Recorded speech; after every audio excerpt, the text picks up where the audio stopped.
Banjir bandang di Kabupaten Aceh Tamiang, Aceh Tamiang.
Alasan kenapa mendaftar relawan Visible Mengajar ini karena saya juga termasuk salah satu korban bencana sebelumnya di gempa di Sulawesi Barat yang juga berdampak ke sektor pendidikan juga di sana. Dan saya merefleksikan itu di Aceh sekarang sehingga tergerak untuk ikut berkontribusi di Aceh. I already set my expectation at the lowest, kayak oh mungkin aku di sana bakal tinggal di tenda, aku bersahabat dengan lumpur and so on. Dan ternyata waktu aku tiba di sana, keadaan tidak seburuk apa yang aku bayangkan, alhamdulillah. Tapi aku juga sempat merasakan ketiadaan jaringan, ketiadaan listrik kecuali dari genset dan Starlink. Terus juga kalau misalnya berbicara di konteks pendidikan, itu jujur aku cukup terkejut dengan adanya gap. Aku menemui anak kelas 3 SD itu belum lancar untuk membaca, dan juga anak SMP yang mereka belum familiar dengan bahasa Inggris, bahkan mereka pun tidak mengenali peta Indonesia gitu kalau dari aku. Nggak cuma interaksi sama anak-anak saat di sekolah, tapi juga mereka setelah pulang sekolah mereka masih mengikuti segala aktivitas mereka kita, dan ingin tahunya besar banget gitu. Selain itu juga yang paling berkesan adalah saat kami semua mau pulang seperti itu, dan mereka memberikan hadiah gitu. Mereka bungkus satu-satu semua yang mereka punya, makanan, buku, bahkan buku-buku yang sebenarnya itu buat mereka, tapi mereka kasih ke kita karena mereka merasa itu adalah semua yang mereka punya gitu. Dan di titik itu aku merasa bahwa mereka aja bisa memberikan secara maksimal di tengah keterbatasan mereka. Tentunya itu juga jadi tamparan juga buat aku pribadi, kayak aku harus bisa lebih maksimal dalam memberikan sesuatu buat orang lain. Jujur tidak bisa dibayangkan kalau ternyata benar-benar senyata ini. Ada sebuah cerita yang sangat saya ingat. Ini bahkan belum sampai di lokasi bencana, tapi ketika masih pelatihan bersama para relawan pengajar yang asalnya dari Aceh.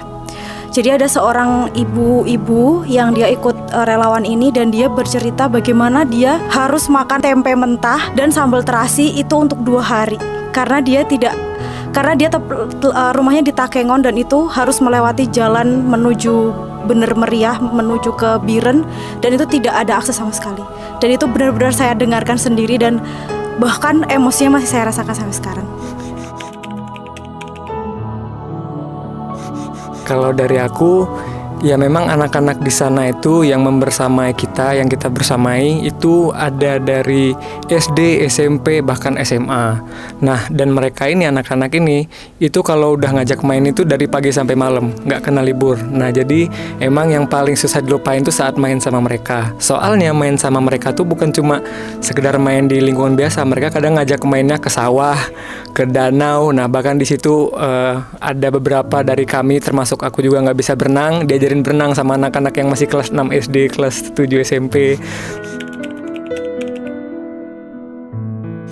memori yang nggak bisa hilang adalah ketika mengajar anak prasekolah. Jadi itu ada salah satu anak namanya Nadia kalau nggak salah. Dia itu masih usia 3 atau 4 tahun. Dia tuh belum bisa membaca, tapi dia punya semangat, punya kemauan untuk ikut bergabung gitu.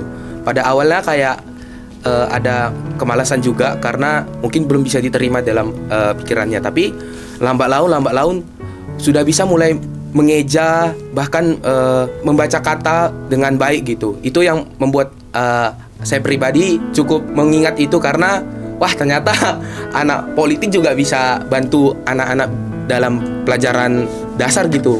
Dan itu cukup menjadi memori yang akan aku ingat sendiri sampai nanti sih.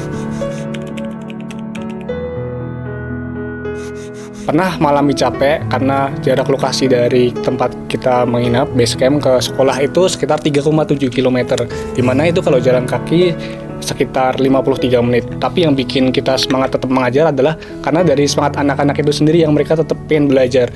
Meskipun bangunannya cuma dari tenda, terus beralaskan terpal dan fasilitas buku, tas dan meja belajar mereka yang tidak memadai, dan bahkan mereka tidak ada seragam sekolah, tapi mereka tetap belajar. Mereka tidak pernah mengeluhkan jam yang kita buat, rutinitas yang kita buat. Di media jarang sekali kita melihat bahwa, atau mungkin sangat minim, tentang pendidikan. Mereka tidak meng-highlight tentang ini loh pendidikan, ini loh anak-anak itu belum bisa sekolah. Karena faktanya yang kita lihat di sana memang banyak kok anak-anak yang benar-benar kehilangan sekolahnya, suasana sekolahnya juga hilang. Itu nggak cuma di daerah yang kita mengajar, juga di daerah Burlah, di yang atas itu juga di Kekuyang, Bintang Pepara. Itu benar-benar anak-anak bukan lagi hanya kehilangan sekolah, tetapi mereka juga kehilangan tempat atau akses pendidikan mereka. Nah, itu yang menurut kami ini, kita ini sesuatu yang mungkin di media jarang sekali dibahas, atau mungkin ada yang membahas tapi sangat minim. Yang menurut saya sangat menyedihkan adalah bagaimana dari yang saya dengar anak-anak itu justru ketika sekolahnya sudah rata dengan tanah, mereka tuh dijanjikan nggak apa-apa nanti diganti dengan lantai 2, ada bertingkat pokoknya kayak gitu. Nah itu yang menurut saya miris karena sampai sekarang pun belum ada tindakan sama sekali terkait pembangunan infrastruktur di sekolah. Belum ada tanda-tanda sama sekali. Bahkan setelah bencana 2 bulan lebih ya dari hari ini. Dan itulah yang menjadi pertanyaan bagi saya pribadi dan juga terutama bagi teman-teman juga, bahwa sekolah di tenda ini mau sampai kapan? Relawan itu bukan lagi menjadi dia yang membantu. Kalau menjadi relawan pendidikan, di mana kita belajar banyak hal tentang mereka, tentang resilience, tentang komitmennya mereka, tentang adanya harapan, tetap ada harapan bagi mereka meskipun bisa dibilang keadaannya sulit, tidak normal, masih jauh di kata normal itu. Dan itu yang membuat jadi kelas balik bahwa mutual learning experience dan juga menjadi privilege, di mana privilege kami sebagai mahasiswa itu ini perlu banget kita bertanggung jawab. Privilege itu harus lebih meaningful dan juga tidak untuk kepentingan pribadi saja, tapi juga berguna bagi orang lain gitu. Saya akan mengatakan yang pertama adalah anak akan selalu menjadi kelompok yang paling terdampak dalam situasi darurat bencana.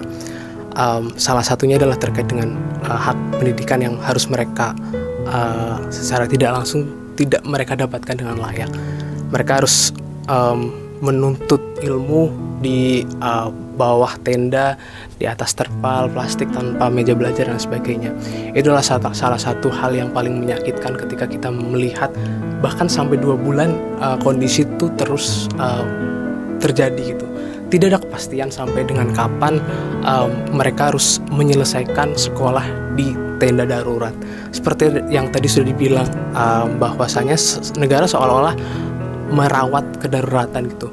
Negara enggan untuk hadir secepatnya, respon secepat untuk memastikan bahwa tempat belajar mereka ya seharusnya layak, tidak lagi berlama-lama di tenda.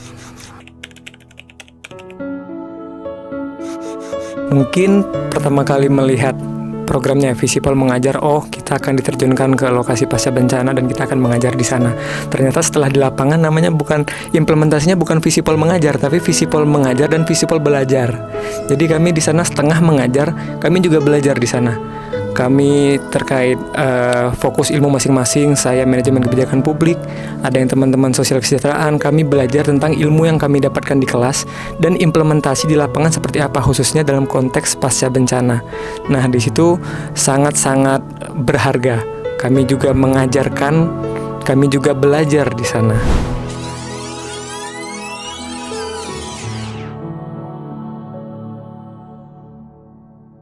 Mungkin bisa dilanjutkan untuk siapapun nanti teman-teman yang masih berkesempatan gitu untuk turun langsung. Harus tetap ada, harus tetap dilestarikan.